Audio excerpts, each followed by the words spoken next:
et représentante légale et ambassadrice universelle de la paix, la révérende pasteur Prospérine Esther Kissimamamba Mikombe, dont le trio a jugé bon de la rappeler dans son royaume pour le repos éternel, un certain 9 août 2014, 10 ans déjà écoulés. Nous allons nous lever pour garder une minute de silence.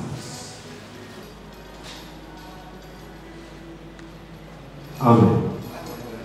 Le secours qu'on appelait affectueusement Maman Mwamba Esther était une mère au grand cœur, plein d'amour, d'affection, de compassion, de bonté, caractérisée par le leadership avéré d'un esprit associatif et coopératif. Cette grande dame a abattu un travail titanesque durant son pèlerinage terrestre. Elle savait compter ses jours. Géante de la foi, pleine de bonnes initiatives, très entreprenante. Elle nous a légué, comme à la génération future, ces grands et beaux temples dont son regretté mari, papa, Honorius Kissimbango Daléwe, avait acheté, et il a épargné les difficultés de location, il nous a épargné les difficultés de location, comme c'est le cas d'innombrables communautés qui sont dans l'instabilité. Heureux dès à présent les morts qui meurent dans le Seigneur, dit la parole de Dieu. Oui, l'Esprit de Dieu dit, car ils se reposent de leurs travaux. Apocalypse, chapitre 14, verset 13. Zélé pour l'œuvre du Seigneur, talentueuse, femme de distinction, elle était modèle dans les appels de fonds pour un service divin, car elle prêchait toujours par exemple. C'est ainsi qu'elle déclarait chaque fois, moi, Mwamba, Mikombe Prospérine, j'ai vu la vie. C'est-à-dire, elle expérimentait quotidiennement la puissance de la parole de Dieu. Son slogan de tous les jours, ma maison ne peut pas dépasser celle de Dieu. Moi et ma maison, nous servirons l'Éternel. L'émergence de la communauté et du royaume de Dieu. Dans ses prêches, elle incitait les enfants de Dieu à l'imiter. Faites ce que je fais. Une véritable bergère qui avait toujours le souci de brebis, car elle visitait tout le monde dans le malheur comme dans le bonheur et apportait toujours son assistance. La majorité des bien-aimés de son temps gardent de bons souvenirs de cette maman généreuse et bienveillante. Cette grande dame, au grand cœur, savait partager avec les démunis, veuves, orphelins, indigents, personnes vivant avec handicap et les vieillards. Elle avait encadré les enfants de la rue à travers son orphelinat dénommé Centre de formation et de nutrition Maman Mwamba, abrégé CFOMAM, ainsi, comme ses propres enfants. Ces derniers bénéficiaient les mêmes avantages que ses propres enfants. À travers la nourriture, la scolarisation, l'habillement, les soins médicaux. Certains d'entre eux sont aujourd'hui des licenciés, des gradués, des artistes. Elle était la formatrice des anciens, intercesseur, chante. Elle était l'initiatrice du groupe, les David et les Miram, les enfants que nous avons vus danser, chanter pour le royaume des cieux. Artistique, elle a composé beaucoup de cantiques dont la communauté en a bénéficié, même l'hymne de la communauté, voici la composition de la Bible. Si vous regardez vos feuillets, vous trouverez à côté là, il y a le livre que nous cherchons chaque fois. Voici la composition de la Bible. Cela a été fait par notre maman, révérende pasteur Prospérine Simba Mwamba, qui se trouve à la dernière page, comme je viens de le dire, de notre feuillet de programme. C'est vraiment son œuvre.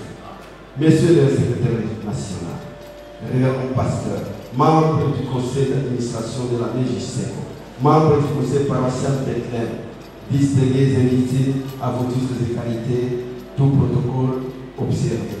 Frères et sœurs en Christ, aujourd'hui donc, nous pensons à notre chère maman qui nous a légué une grande richesse, l'évangile. C'est-à-dire de peupler le monde de ténèbres en prêchant la bonne nouvelle, ramener les pécheurs à Christ. Quant à nous, les staffs dirigeants et les croyants de cette communauté, nous ne pouvons jamais cracher sur la mémoire de notre visionnaire. Au contraire, nous devons pérenniser son œuvre. Le devoir qu'elle a laissé aux responsables, conduire le brebis du Seigneur, prêcher la parole de Dieu comme il faut, sans complaisance, être le modèle afin que le brebis du Seigneur imite notre conduite. Voici, frères et sœurs, en quelques lignes, l'expression de notre gratitude envers notre mère spirituelle qui a sacrifié sa vie pour Christ et s'est dévouée pour le bien-être des autres. Elle est et elle restera le modèle de la foi. Le modèle de la foi pour nous et pour la génération future de notre communauté. Elle ne sera jamais oubliée dans nos cœurs. Que Dieu bénisse la MJSECO, que Dieu bénisse les paroissiens de notre communauté. Au nom de Jésus, nous avons terminé ces mots. Merci. Jean-Louis Kabwe et de Sophie et de maman Sophie Mwamba. Quatrième de la famille de 6 enfants, 5 pasteurs et 1 diacre. Donc la famille des serviteurs. Il a été marié à papa Honoris Simba Koïkarewe, ancien bâtonnier national, vice-premier ministre, premier porte-parole de la République, plusieurs ministres. Il a été président national de l'UNAFLEC. La réalité révérende pasteur était mère de 8 enfants et grand-mère de plusieurs petits-fils. Président du département des femmes de la paroisse KDC Makala 1 pendant 16 ans. Vice-président national du département des femmes de la même communauté pendant 10 ans et membre de la Fédération des femmes protestantes de l'ECC. Première femme évangéliste nationale et internationale de la KDC et de l'ECC. Il a fait sa première campagne d'évangélisation au stade du 24 novembre en février 1990. Il a fait sa seconde campagne d'évangélisation à Montcalais. Il a fait sa troisième campagne d'évangélisation au Palais du Peuple en 1991. Il a fait sa quatrième campagne d'évangélisation au stade des Martyrs avec la sœur Bahati en 1991. Il a fait la cinquième campagne d'évangélisation en l'Institut Boukama, où il avait prédit la fin de la guerre en RDC. C'était du 28 au 29 octobre 2000. Il a fait d'innombrables séminaires bibliques. Il a été président du centre de nutrition de Makala 1 de 1979 à 1992. Présidente et initiatrice de l'ONG, Centre de formation et de nutrition Maman Mwamba, se formant en cycle de 1992 à 2014. Il a encadré et scolarisé les enfants de riz, devenus aujourd'hui utiles à la société. Ce centre a sorti l'élite de ce pays. Parmi eux, il y a des licenciés, gradués, informaticiens, artistes et les serviteurs de Dieu. responsable de la paroisse internationale de l'Église évangélique et luthérienne au Congo, elle enseigne pendant 8 ans et demi. Elle a été la présidente du comité national du bureau de concertation des églises et communautés membres du conseil écuménique, qui avait le siège à Genève et a regroupé 13 grandes églises et communautés. Église lumière, orthodoxe, méthodiste, unie, anglicane, humaniste, arménisali, église luthérienne, communauté baptiste du Congo-Ouest, Sénégo, communauté presbytérienne de Kinshasa, communauté presbytérienne de Kassai, communauté mnémonite, communauté des disciples et communauté apôtre. Avec toutes ces églises et communautés, elle avait piloté la première table ronde des églises et communautés en RDC, en collaboration avec l'église du Congo et CC en Syrie. Il était la visionnaire et représentante légale. Il était la visionnaire et la représentante légale de la mission évangélique de Jésus-Christ au Congo, mais jusqu'au en Syrie. Depuis le 8 novembre 2003 jusqu'au 9 août 2014, les jours où son maître, le Seigneur Jésus-Christ, l'a rappelé dans son royaume pour le repos éternel mérité. Il a fait aussi la politique. Membre du bureau politique de l'Union nationale des fédéralistes du Congo, qui a fait Syrie, il était membre de la structure de femmes des anciens premiers ministres de la RDC. Il était porteur des messages divins aux autorités du pays, malgré les risques qu'elle encourait. Les grands héritages légués à la Bisego, c'est la parcelle de Boukama 238 qu'elle avait offerte à la communauté. Il était l'artisan principal de sa construction avec l'apport de ses collaborateurs et des leaders. Aujourd'hui, nous nous souvenons des œuvres de défense de cette grande dame au grand cœur, que son regretté époux a surnommé Mère Thérésia. Dès que la Bible nous recommande, souvenez-vous de vos conducteurs qui vous ont annoncé la parole de Dieu, considérez quelle a été la fin de leur vie et imitez leur foi. Hébreux 13, verset 7. Parole du Seigneur. J'ai dit et je vous remercie. Nous nous souvenons tous, 10 ans après, de la mort de notre maman, qui nous a quittés, qui nous a légué l'évangile de Dieu et le temple dans lequel nous les servons.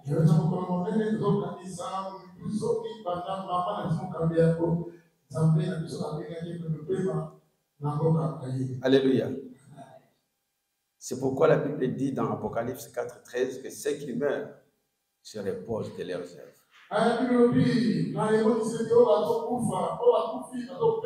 Parce que nous sommes en train d'immortaliser l'œuvre de Dieu à travers sa servante. Nous allons lire la parole de Dieu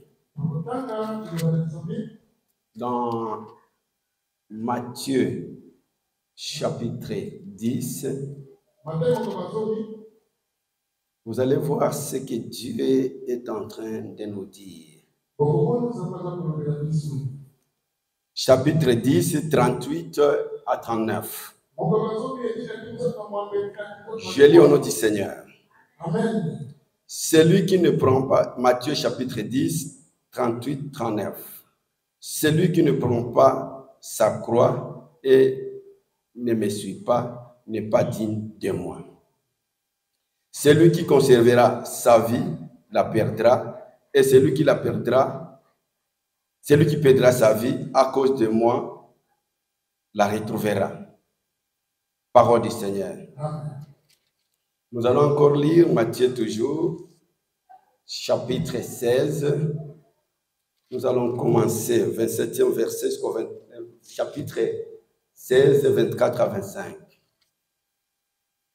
Nous sommes toujours sur Matthieu 16, 24 à 25. Nous lisons au nom du Seigneur. Alors Jésus dit à ses disciples, Si quelqu'un veut venir après moi, qu'il renonce à lui-même, qu'il se charge de sa croix et qu'il me suive. Car celui qui voudra sauver sa vie la perdra, mais celui qui la perdra à cause de moi la retrouvera.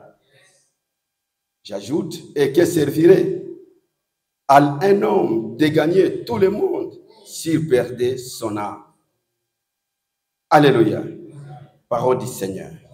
Tendre Père, je te bénis encore une fois de plus. Toi qui as voulu que nous puissions t'adorer, te louer, te glorifier en ces jours. Merci pour ta fidélité en ces moments. Merci d'être avec nous. Je remets, Seigneur Dieu, ces messages entre tes saintes mains, Seigneur. Que le Saint-Esprit vienne parler à ton peuple. Nous voulons t'écouter. Nous voulons, Seigneur Dieu Tout-Puissant, que ta parole, Seigneur Dieu, soit enracinée dans le cœur de tes enfants. Voilà pourquoi nous demandons ta présence. Oh Dieu, c'est dans les noms puissants de Jésus, nous avons ainsi prié. Amen. Amen. Veuillez vous mettre au peuple de Dieu. Aujourd'hui, c'est un grand jour. Comme je venais de le dire, et l'officiant aussi en a parlé. Nous pensons, nous avons une pensée pieuse pour notre maman. Notre maman qui a porté son fardeau jusqu'à sa mort. Le thème que nous avons ce matin, c'est porter la croix et suivre Jésus-Christ.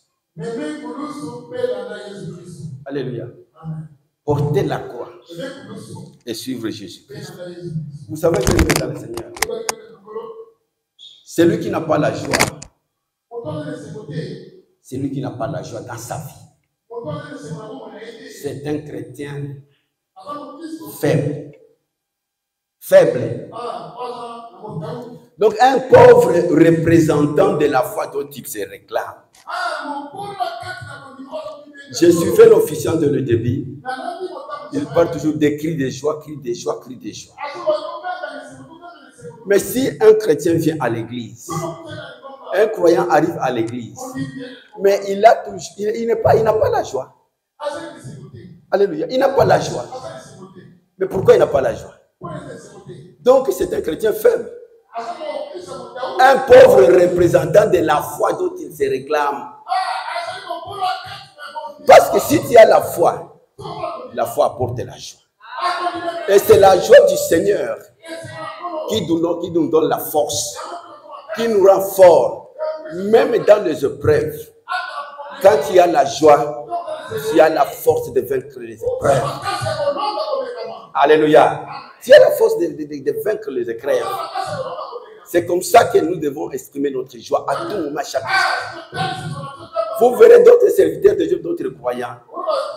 Ils sont toujours dans la joie. Mais vous ne savez pas ce qu'ils vivent comme épreuve. Mais ils manifestent cette joie chaque jour. Alléluia. Même la Bible dit, battez, peuple de Dieu, battez les mains. Faites monter des cris de joie vers l'Éternel. Alléluia. Faites monter des cris de joie. Donc le Seigneur n'a pas besoin de gens qui murmurent. Il a besoin de gens qui, même malgré leurs problèmes, mais ils sont en train de monter des cris de joie. Alléluia. Amen. La croix. Comme ma ekulusu. Porter la croix. Ce n'est pas chose facile. Alléluia. Pourquoi nous avons choisi ce thème? C'est parce que notre maman avait porté cette croix fidèle.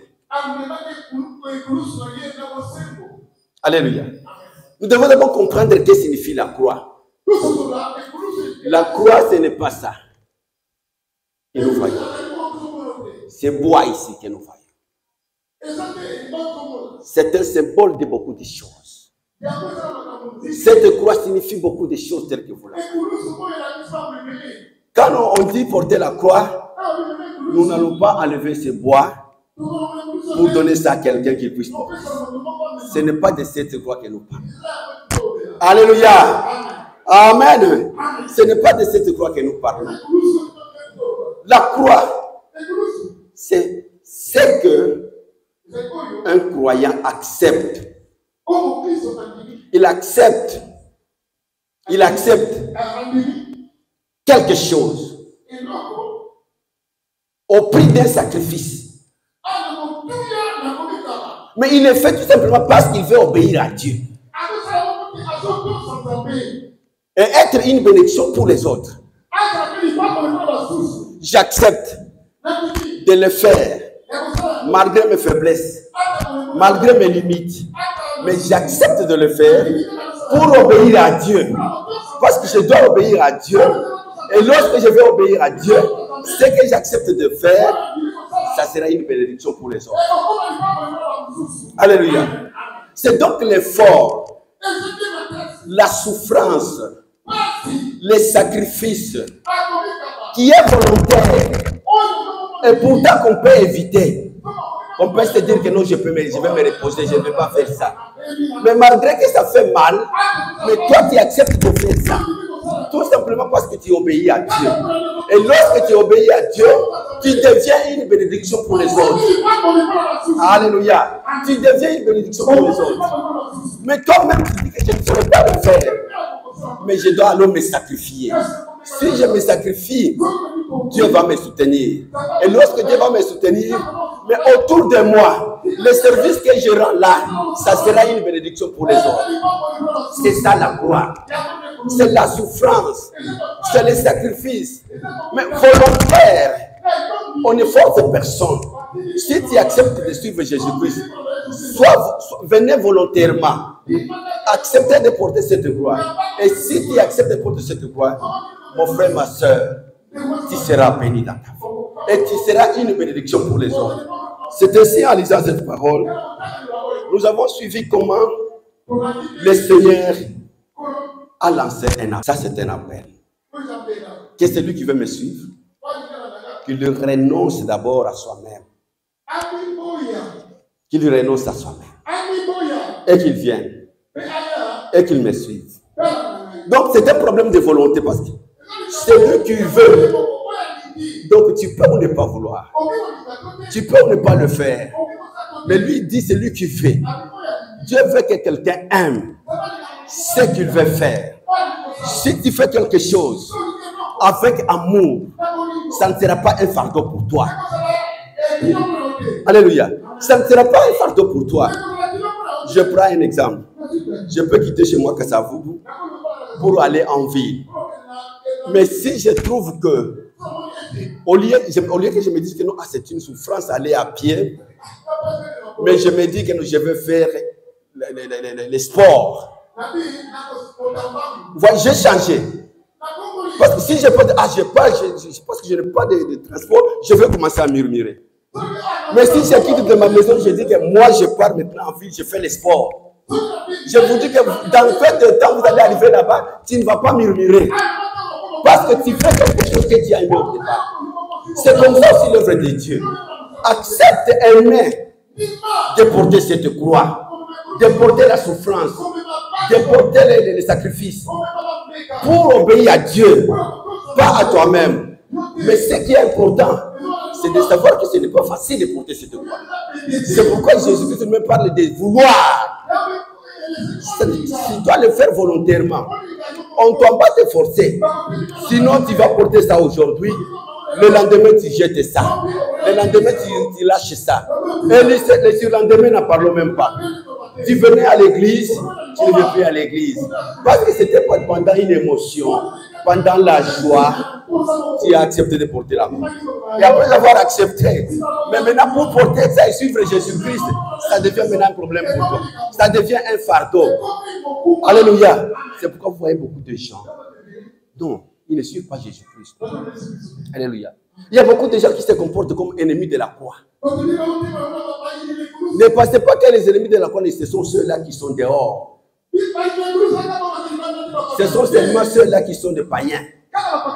Même les chrétiens sont aussi les ennemis de la croix. Parce que celui qui est ennemi de la croix, c'est celui qui n'a pas porté le croix. Il a semblé porter le croix. Il a eu la prétention de porter la croix. Mais il ne l'a pas porté. Il a seulement essayé. il a relâché ça. Il a fait tomber ça. Et un jour, il vient à l'église. 2 jours après, il ne vient pas à l'église. Parce qu'il a trouvé que c'était un fantôme. Mais c'est lui qui aime Jésus-Christ, qui se souvient de ce qu'il a fait à la croix, de l'œuvre salvatrice qu'il a fait à la croix. Il ne va pas lâcher la croix. Il portera cette croix jusqu'à la fin de sa vie. Ah, bravo Seigneur. Il apportera cette croix jusqu'à la fin de sa vie. Mon frère, ma soeur, es-tu prêt de porter cette croix? Notre maman a porté cette croix. Ce n'est pas pour rien aujourd'hui, nous disons, elle est inoubliable dans nos cœurs. Dans notre communauté, nous ne devons pas oublier cette maman. Ce qu'elle a fait pour l'église, pour l'œuvre de Dieu. Alléluia. Elle a stabilisé l'œuvre de Dieu. Alléluia. Ensemble avec notre papa, paix à son âme, si aujourd'hui notre communauté est dans la stabilité, c'est parce qu'il y a eu un homme de foi et une femme de foi. Alléluia. Pour suivre Jésus-Christ, bien aimé dans le Seigneur, il faut d'abord, avant toute chose, savoir qu'il y a un prix à payer. Un prix à payer. Ce n'est pas facile. Il faut suivre Jésus-Christ partout. Lorsqu'il a reçu le baptême, il faut aller le suivre là où il a reçu le baptême. Parce que c'est là où il était rempli du Saint-Esprit.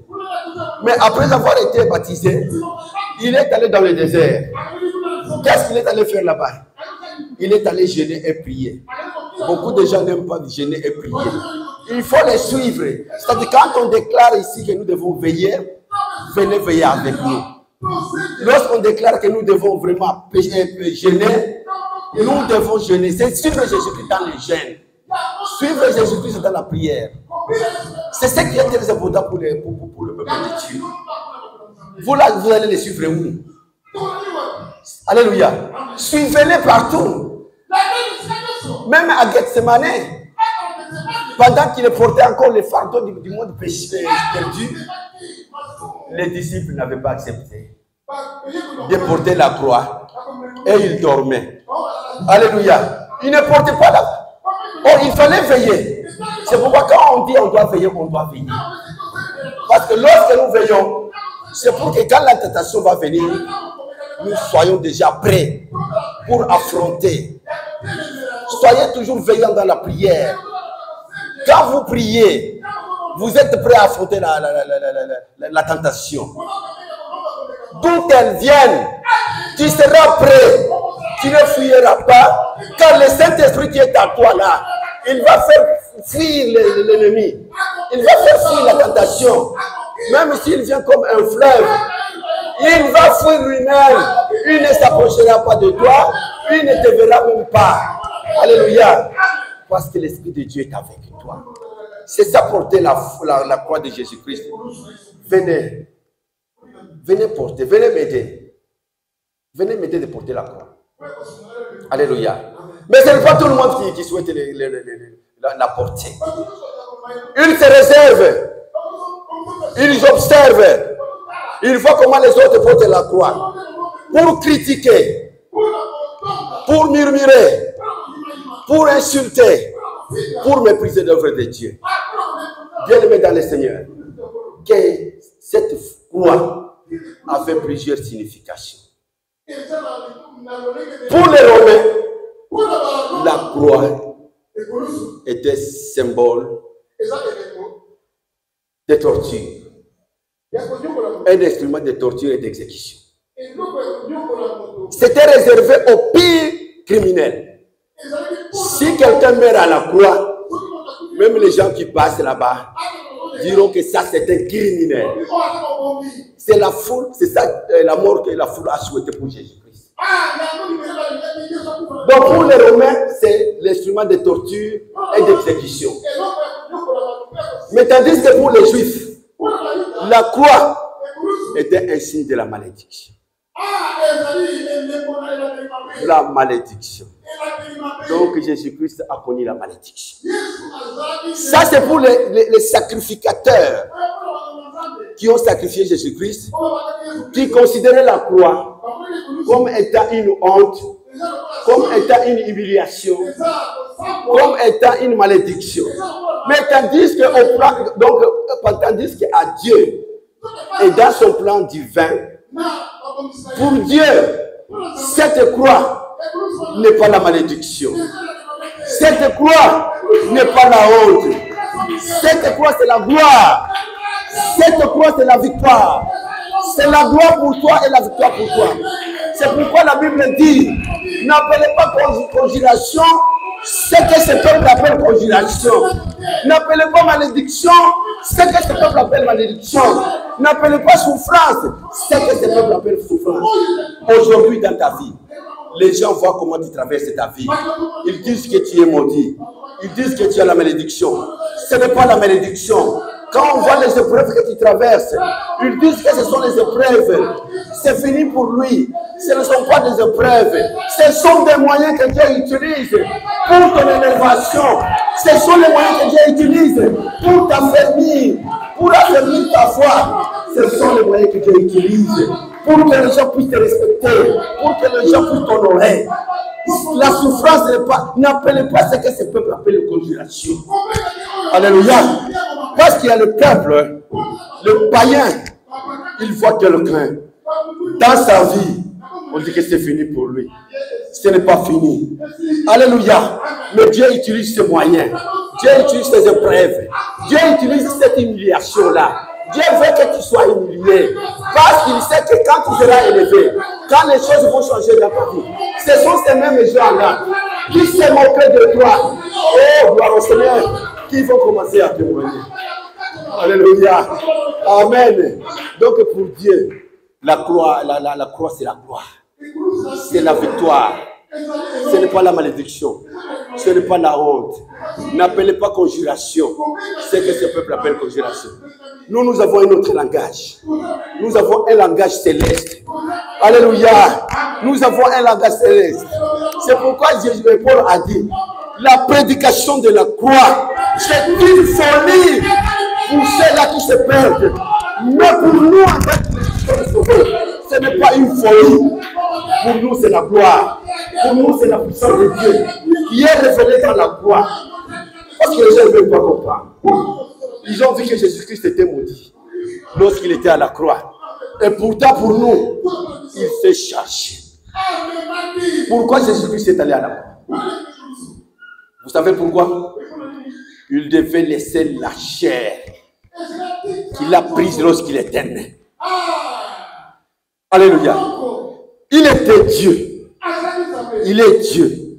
Mais avant d'être né par donc sous Marie, mais il était comment? Il devait revêtir ce qu'il était.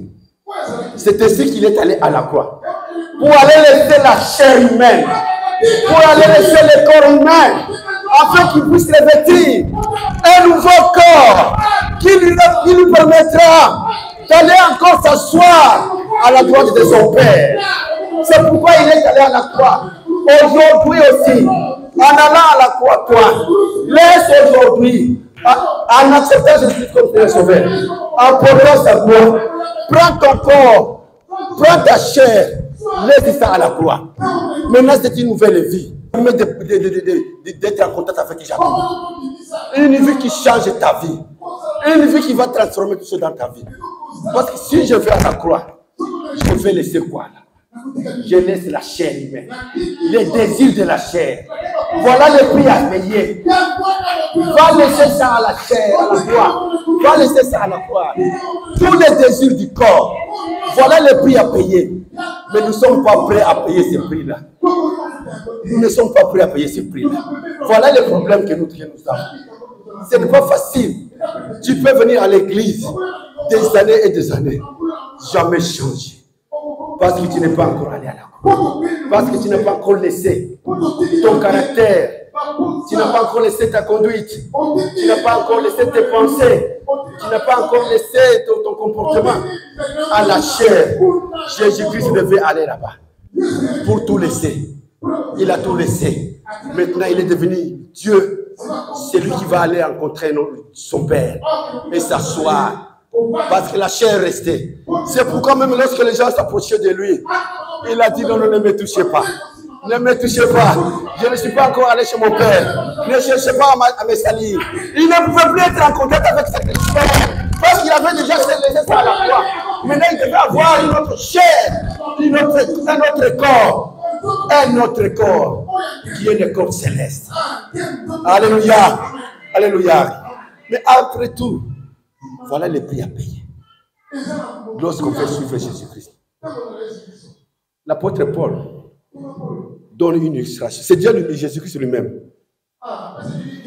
Il fait une comparaison. Pour ceux-là qui veulent suivre Jésus-Christ. Il dit, si on veut suivre, on veut me suivre. C'est comme une personne qui veut bâtir sa maison. Comme les temples que vous les voyez. Mais cette personne, avant toute chose, il doit d'abord s'asseoir avec sa femme, avec ses enfants, pour évaluer les prix, les dépenses qui seront faites pour la construction de lui-même. Il évalue ça sérieusement, sans complaisance. Après avoir évalué, il peut maintenant décider de s'engager, de construire par rapport aux moyens de financement qu'il a. C'est comme ça possible pour un chrétien. S'il trouve que je ne saurais pas terminer la maison, qu'il fasse même une petite chambre pour dormir avec ses enfants, que de chercher à construire un grand immeuble. Parce que lorsqu'il va s'arrêter en route, les témoins qui regardent là, ils vont commencer à se moquer de lui. Mais depuis qu'il a commencé à construire, mais à Katani, la Lingala Malubaka à Katani, assis à Katani, de Konangai, avant que Okotana, na musala Nzambe, Tala Soki Okokoka. Tala Soki Okokoka. Soki Okokoka, renoncer directement. Renoncer directement. En même temps, il dit, celui qui veut porter ma croix et qui veut me suivre, il doit d'abord évaluer les dépenses. C'est comme un roi qui veut faire la guerre avec un autre roi. Et ce roi sait que l'adversaire a une force supérieure à lui. Mais comme l'adversaire a une force supérieure, il doit d'abord lui-même aussi s'asseoir. Il regarde numériquement d'abord ses troupes. Il vient, il regarde dans les dépôts des armements. Est-ce qu'avec ça, nous allons faire face avec notre adversaire? Que signifie cette arme? Elle a quelle portée? Après avoir examiné cela, maintenant il peut se dire, non, je décide de faire la guerre avec l'armée. Je décide, je vais l'affronter. Parce qu'il a les armes puissantes. Parce qu'il a les armes fortes. C'est comme un chrétien, avant de s'engager dans l'œuvre de Dieu, évalue si tu es capable de te sacrifier.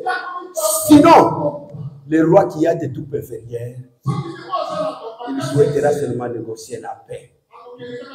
Il dit que tout se passe diplomatiquement. Je ne saurais pas l'affronter. C'est comme ça aussi dans l'œuvre de Dieu. Avant de vous engager, évaluez un peu la force que tu as. Est-ce que tu vas payer ça?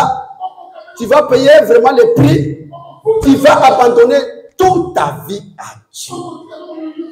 Lorsque nous lisons la parole de Dieu, Jésus-Christ a dit, c'est lui qui ne quittera pas ses frères, ses soeurs, sa mère, son père, sa femme et ses enfants. Celui-là n'est pas digne de moi. Il n'héritera pas les royaumes des cieux. Ça, c'est quel langage? Ça, ce n'est pas un langage humain. Alléluia. C'est pourquoi Jésus-Christ même a dit, ce que j'ai fait, je ne le fais pas de moi-même. C'est le Père qui demeure en moi. Voir même mes paroles, ce que je vous dis, ça ne vient pas de moi. C'est le Père qui est en moi. C'est lui qui fait ses propres œuvres. Gloire au Seigneur. C'est le Père qui est en moi qui fait ses propres œuvres. Donc ça ne vient pas de moi. Alléluia. C'est pourquoi il a dit, quittez celui qui n'aura pas quitté sa famille. Ça, c'est un langage céleste que le monde ne veut pas comprendre. Est-ce que Jésus-Christ peut demander à ce qu'il y ait des divorces dans la famille? Jésus-Christ peut demander à ce que les parents soient des irresponsables pour abandonner les enfants? Non, bien aimé dans le Seigneur. Ce que Jésus-Christ veut dire est que les liens familiaux ne peuvent pas prendre la première place dans nos cœurs. La première place revient à Jésus-Christ. C'est tout ce que vraiment qui veut dire. Que les liens familiaux, c'est mon père, c'est ma mère, c'est ma femme, c'est mes enfants. Ça ne peut pas prendre la première place dans nos cœurs. Il est le puissant de notre vie. C'est de langage et de langage céleste. Mais les gens de ce monde vont dire que non, moi je vais divorcer avec ma femme. Mais les enfants, la Bible dit que c'est Dieu qui va quitter. Ça, c'était le langage humain. Jésus-Christ a dit, je vais vous révéler les choses que les mondes n'ont pas vu, que les yeux n'ont pas vu, que les oreilles n'ont pas entendu, que les cœurs n'ont pas pensé. Voilà les choses que le Seigneur nous révèle. Il nous révèle des choses importantes. Et ces choses, quand vous les dites, les gens ne le comprennent pas. Quand vous exprimez cela, c'est une folie pour les autres. Alléluia. C'est une folie, ne peut pas comprendre ce langage. Mon frère, ma soeur, si vous êtes là, vous avez un autre langage. Et même ce que vous dites, ça doit toujours édifier. Et non des paroles vaines qui peuvent sortir de croyants. Acceptez de porter cette croix. Renoncez premièrement. Abandonnez la vieille nature. Rappelez-vous Paul, l'apôtre Pierre, ayant entendu Jésus-Christ dire à un homme riche, il lui dit, l'autre là lui a demandé à Jésus-Christ, c'est qu'est-ce qu'il peut faire de bon pour qu'il puisse hériter le royaume des cieux. Il a dit, j'ai observé la foi, j'ai obéi à tout. Tout y a fait, il est innocent. Mais il lui manquait quelque chose. Jésus-Christ s'est dit, va,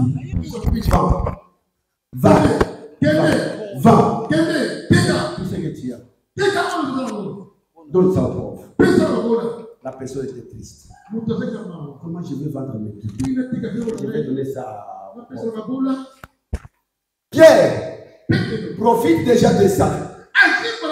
Il veut maintenant faire remarquer à Jésus-Christ. Seigneur, c'est ce que nous avons fait. Ensemble avec les disciples. Nous avons tout quitté. Mais maintenant, aujourd'hui, quand sera-t-il pour nous? Quand sera-t-il pour nous? Mon Seigneur, Jésus-Christ le regarde. Pierre, quand le Fils de l'homme viendra, je vous dis la vérité. Au renouvellement de toutes les choses, quand le Fils de l'homme viendra, dans sa gloire et dans celle de Dieu, avec les anges, vous qui me servez, vous qui m'avez choisi, vous serez assis sur le trône des 12 tribus. Alléluia. Mais qu'est-ce que vous allez faire? Vous allez juger les 12 tribus. Alléluia. Alléluia. Je ne sais pas si vous comprenez cette phrase. Jésus-Christ dit, quand il va venir, il ne viendra plus dans l'humiliation. Il viendra maintenant dans la gloire de son Père. Et quand il va venir dans la gloire de son Père, il ne sera pas seul. Il sera accompagné de ses anges. Ce sont les anges qui vont l'accompagner. Il va rencontrer Jésus-Christ va rencontrer ses serviteurs. Il va rencontrer son Père dans la gloire. Bienvenue dans le Seigneur. La gloire de Dieu. Jésus-Christ dit, c'est lui qui me sert. Là où je serai, c'est là aussi je serai.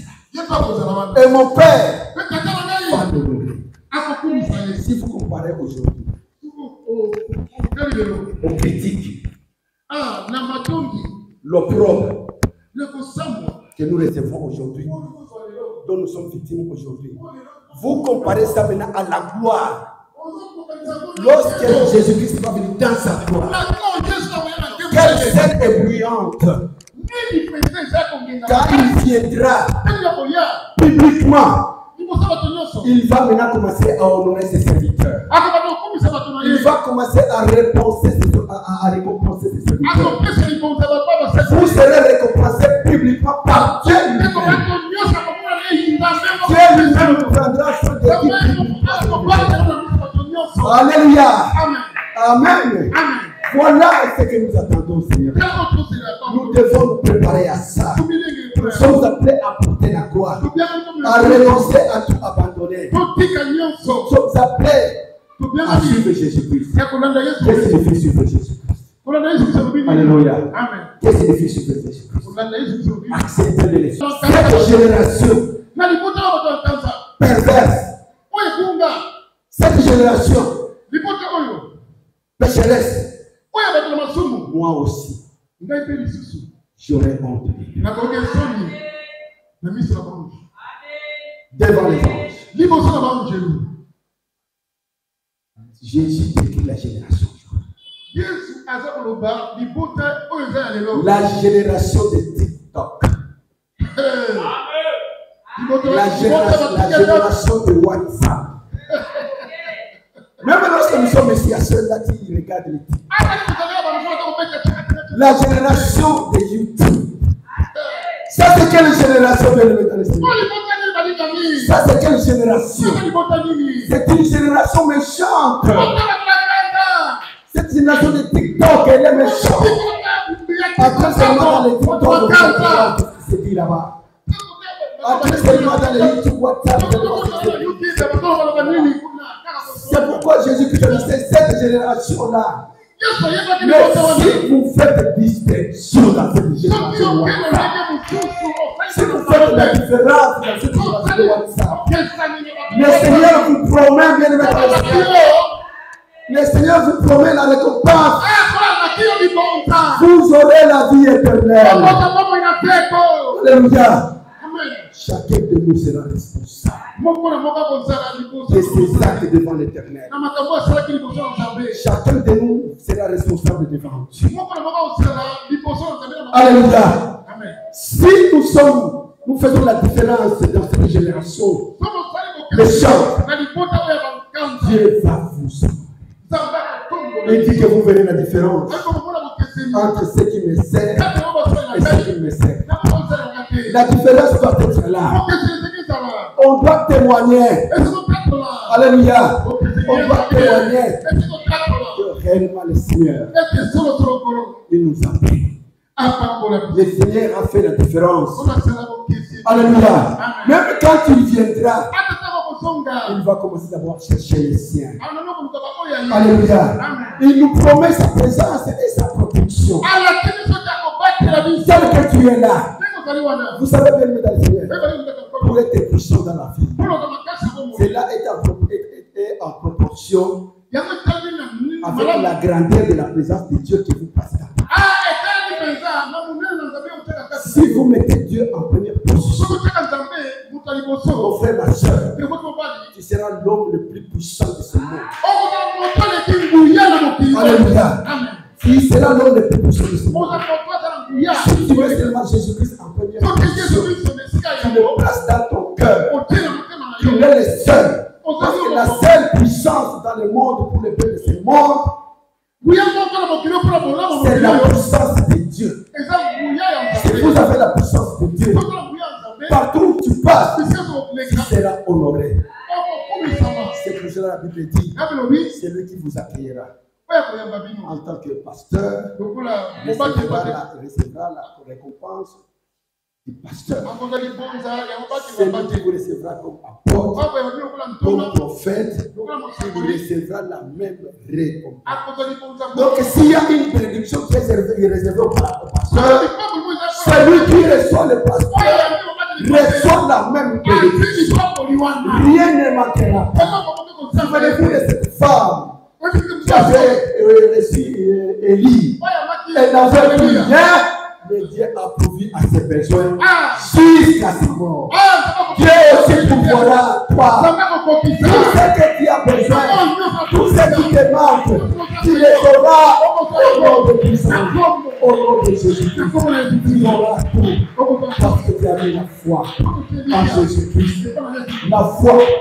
Si dans le monde, nous avons les mains pour recevoir ce que nous voyons physiquement. Mais pour pénétrer dans le monde invisible, dans le monde spirituel, il faut avoir maintenant la foi. C'est cette foi qui nous aide maintenant à recevoir les bénédictions de l'Éternel, à recevoir les dons de l'Éternel. Vous savez, dans l'église, quand on dit prenez porter la croix, c'est offrir le corps tout entier à Jésus. Offrez votre corps comme un sacrifice vivant, saint et acceptable. Il y a des gens qui sont dans l'église, mais tout ce qu'il faut ne réussit pas. Mais ils sont des noms dans l'église, ils sont chrétiens des noms. Parce qu'ils ne servent pas Jésus-Christ. Ils ne s'engagent pas dans un ministère, dans un service. Tout appel correspond toujours à un service. C'est le pas pour rien d'être dans le Seigneur. Les gens pensent que quand on est, pour servir Dieu, il faut être prophète, il faut être pasteur, il faut être évangéliste, il faut être chanteur. Nous sommes tous membres d'un corps. Alléluia. Je veux vous poser une question. Quand vous êtes à la maison, quelle est la lampe qui vous aide le plus d'éclairer la porte? Les lustres qui est au salon, ou la petite ampoule qui est dans la cuisine, dans la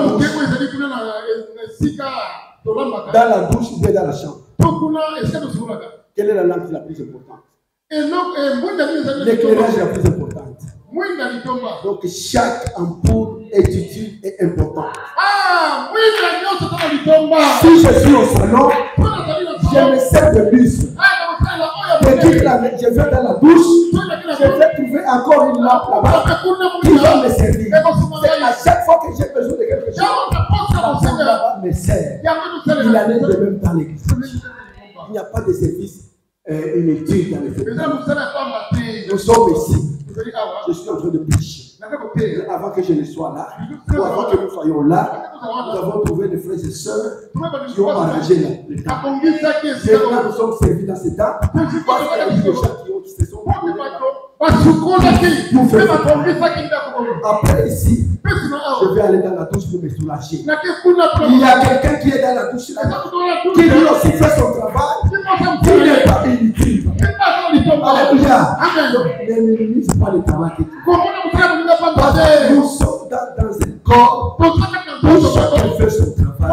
Et quand vous le faites, ce travail est utile pour le Seigneur. Ce travail est utile pour le Seigneur. Alléluia. Acclamons le Seigneur. Alléluia. Amen. C'est ce que nous devons comprendre. Alléluia. Vous savez, tu peux venir à l'église et pendant ce moment, tu te dis, non, moi aussi je vais prendre la charge, je vais servir. Mais quand tu prends cette charge, vous savez déjà, 2 jours après, parce que tu ne sers pas. Si vous voulez vraiment la vie spirituelle, engage-toi dans un service. Sinon, c'est la stagnation spirituelle. Prenez le lac. Dans le lac, l'eau n'y entre pas, l'eau ne sort pas. Le lac est là bouclé. Il n'y a pas la vie dans le lac.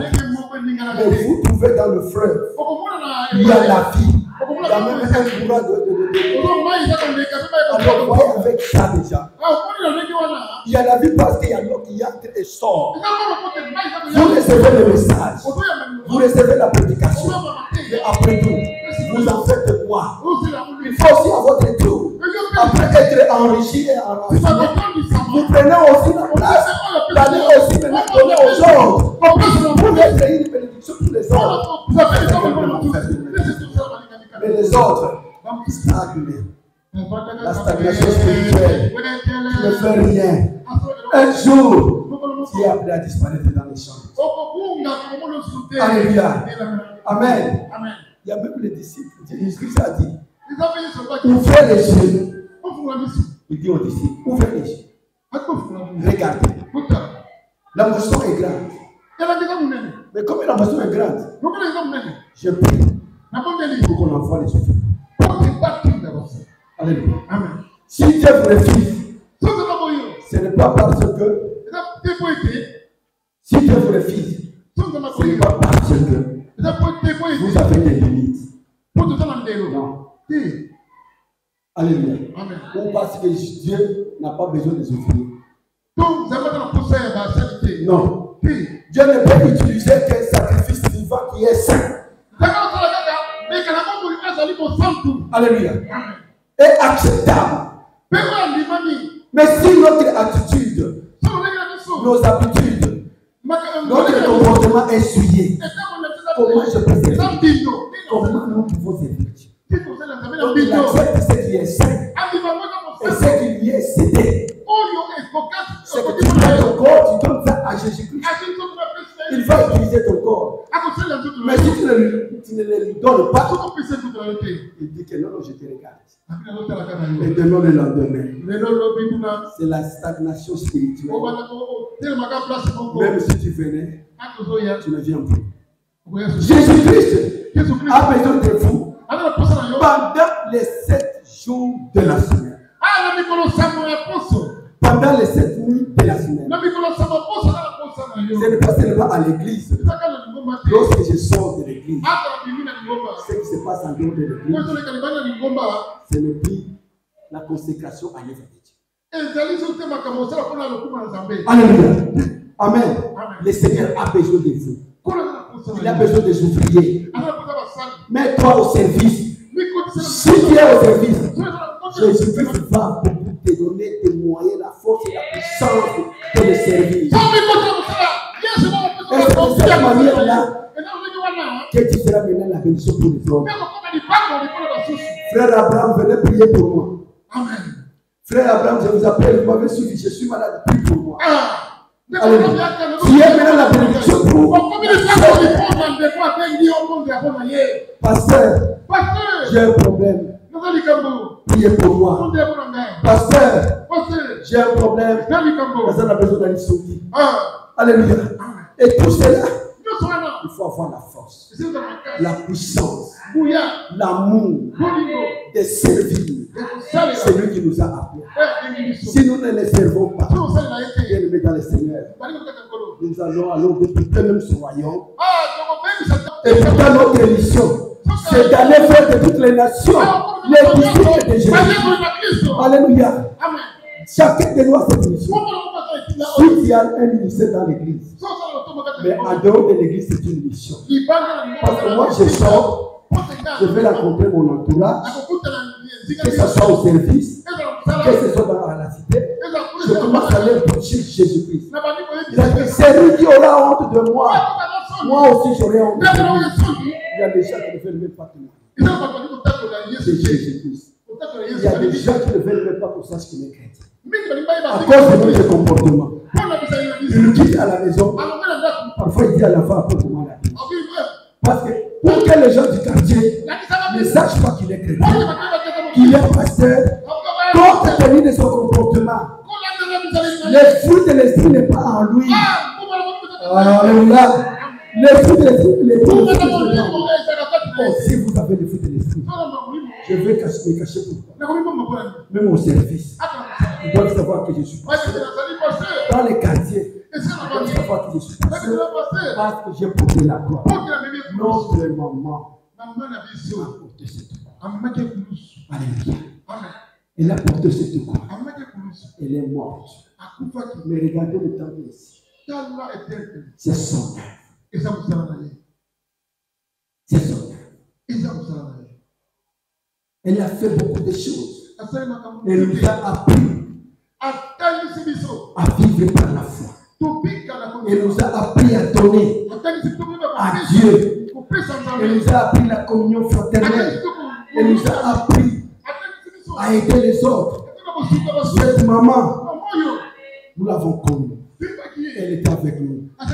Elle avait même donné une initiative Comme nous sommes les anciens, nous devons aller dans des maisons des anciens. Allez manger. Quelle humilité. Vous savez, pendant ce temps, comment moi je vivais? J'étais dans une petite picoque. Sur l'avenue Dibaï. Et dans cette petite picoque, chambre et salon. Quand on dit chambre et salon, bien évidemment, il y a chambre et salon, il y a chambre aussi et salon. Il y a une différence. Chambre et salon est au canapé. Amen. Alléluia. Il y a une différence. Moi, je pense, je l'ai dit du fond de mon cœur. Je pense que tout celui qui m'a connu dans cette maison le dira. Je peux même dire que c'est là. Donc, ici à Kinshasa, s'il y a chambre et salon, au plus bas niveau, c'était ma chambre et salon. Chambre et salon. Si je vois, parce que j'ai là, Pasteur Thomas, Pasteur Engagé, ceux-là qui vont venir quand j'étais à Dibaï. Parce que quand je voyais déjà la menace de la pluie, j'étais obligé d'aller chercher les pierres. Mettre les pierres sur les tôles. Parce qu'en cas de vent, les tôles vont s'envoler.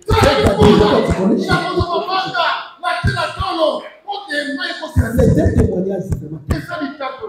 Et en passant, vous sortez de la porte de la petite petit salon là. À droite, je vois 2 mètres.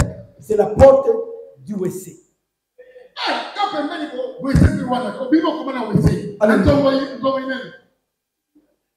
Qui m'ont vu sur Dibaï peuvent témoigner. Papa, tu m'as vu.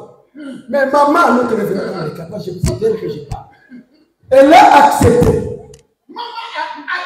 Malgré les conditions là, de venir manger chez moi. Avec tout ce qu'on connaissait là. On était toujours visités par des mouches.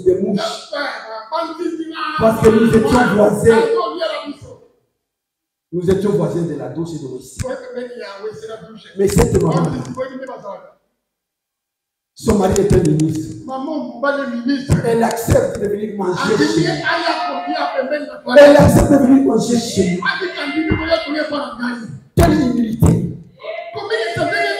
Et ce n'était pas seulement que on passait chez chaque ancien. Et les choses, ce n'est pas ce qu'elle va manger. Tout ce que tu présentes, elle mange avec.